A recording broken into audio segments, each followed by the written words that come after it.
بسم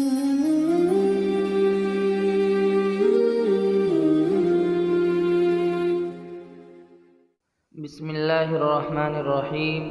اسلامی تاریخ۔ اللہ نے جنات کو پیدا کیا۔ قرآن میں اللہ تعالیٰ فرماتا ہے، اللہ تعالیٰ نے جنوں کو آگ سے پیدا کیا جس میں دھواں نہ تھا۔ اور سورہ حجر میں اللہ تعالیٰ نے فرمایا، ہم نے انسان سے پہلے جنوں کو گرم ہوا کی آگ سے پیدا کیا۔ زمین پر جن ایک زمانے تک رہے، لیکن جب زمین پر انہوں نے فساد پھیلایا تو اللہ تعالیٰ نے فرشتوں کے ذریعہ جنوں کو زمین کے اندر پہنچا دیا۔ اس وقت ابلیس کو کچھ فرشتے آسمان کی طرف لے گئے اور وہاں اس کی پرورش کی۔ ابلیس اللہ کی عبادت اور معرفت میں بہت بڑھ گیا۔ حضور صلی اللہ علیہ وسلم کا معجزہ، دعا کی قبولیت۔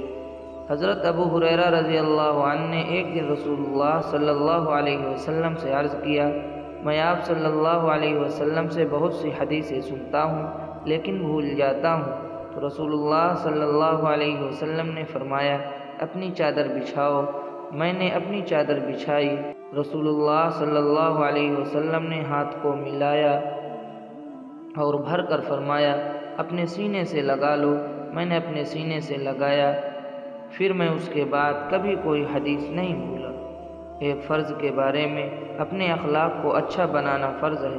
ہر مسلمان کے لیے فرض ہے کہ خود کو اچھے اخلاق کا عادی بنائے۔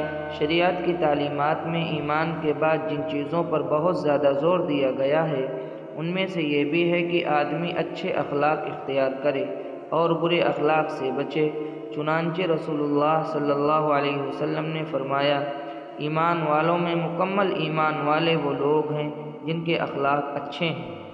حضور صلی اللہ علیہ وسلم کی ایک سنت، کھانا کھانے کی سنت ہے۔ حضرت عمر بن ابی سلمہ رضی اللہ عنہ فرماتے ہیں کہ مجھے رسول اللہ صلی اللہ علیہ وسلم نے فرمایا، اے بچے، بسم اللہ کہو، دائیں ہاتھ سے کھانا کھاؤ اور اپنے قریب سے کھاؤ۔ خلاصہ، اس حدیث سے کھانے کی 3 سنتیں معلوم ہوئیں: بسم اللہ پڑھنا، دائیں ہاتھ سے کھانا اور اپنے آگے سے کھانا۔